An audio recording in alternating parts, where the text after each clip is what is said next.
how badly you want to learn. Most people don't have it. They want a job, they want job security, they want a paycheck, they want a 401k.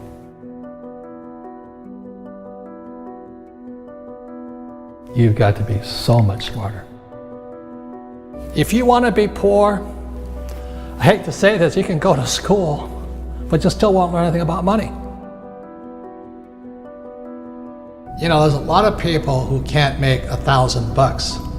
And the reason they can't make $1,000 is because mentally, emotionally, spiritually, and physically, they're not capable of making $1,000, whatever the case is. So Kim and I today are in the multi-millions of dollars in making money. But we wouldn't have gotten there because one time we were having trouble at $1,000. So every time we had a problem, we had to get bigger than the problem.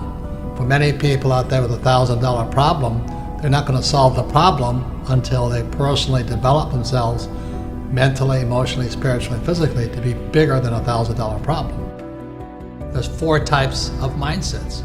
One mindset is I must win. Another mindset is I must be right. Another mindset is I must be liked. And the other mindset is I must be comfortable.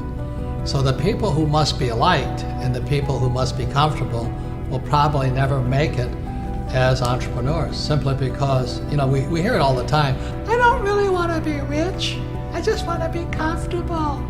You know, I want to be with all my friends, have them like me. Well, they should not be entrepreneurs, they should be employees. Okay? The rich don't work for money. My way of teaching is to first put doubt in your brain, to challenge your belief systems. And then maybe you can choose new beliefs or keep up with old beliefs. So when you think about working for money, what comes through your head? So if I could explain this to you for the rest of the millennial lessons, it's really going to be on this theme here. Because financial education is about not working for money. Like one of the first questions when I finally realized what my rich dad was saying, I said, well, when do I never need a paycheck again? See, my goal wasn't, you know, go to the moon or, you know, cure cancer. My job was, when would I never need a paycheck again? Because as long as you need a paycheck, be it from an employer or like my poor dad, he was so afraid of losing his government pension. My poor dad was a PhD in education, but what does school teach you about money? Did you learn anything about money at school?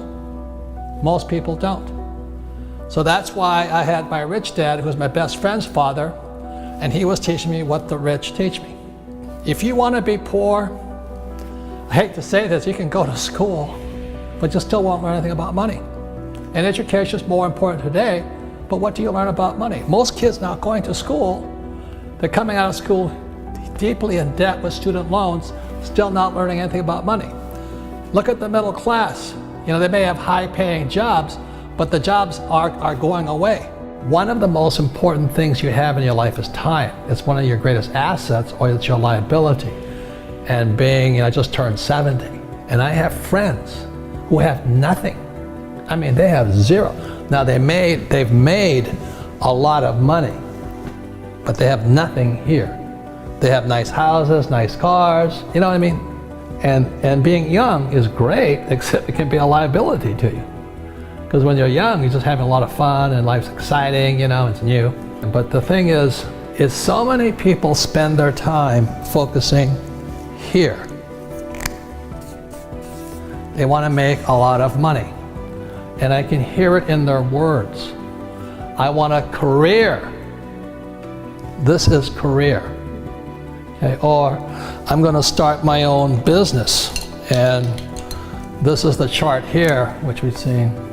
This is the cash flow quadrant, book number 2. E is employee. S is small business, self-employed, or a specialist like a doctor, lawyer, web designer. B is big business, 500 employees or more. And I is professional investor. The big mistake I see young people make is they focus here. And the words are, I want to do what I love. That's the track. You see, in real life, sometimes you have to do what you hate. Like people think I like to write books. I hate writing books. But it fills my purpose in life. It's not my passion, my purpose in life. because my purpose was to get here. I had to learn what I didn't want to learn. I had sometimes to do what I hated. I had to learn about taxes.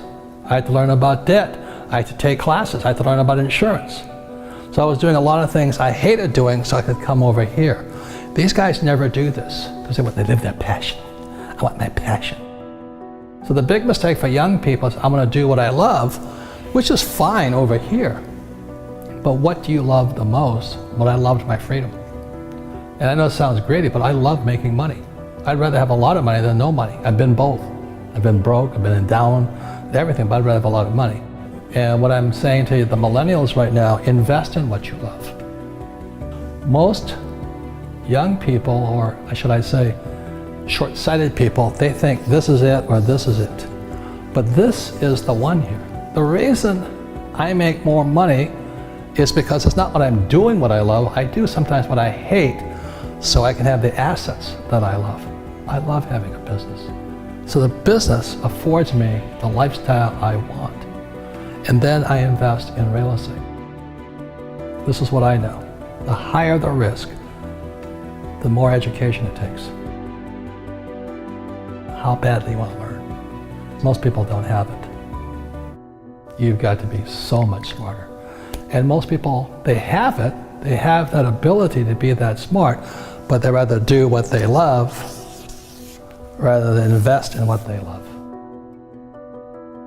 As you know, we learn little to nothing in school, but in fact, you'll find out that going to school actually diminishes your ability to get rich.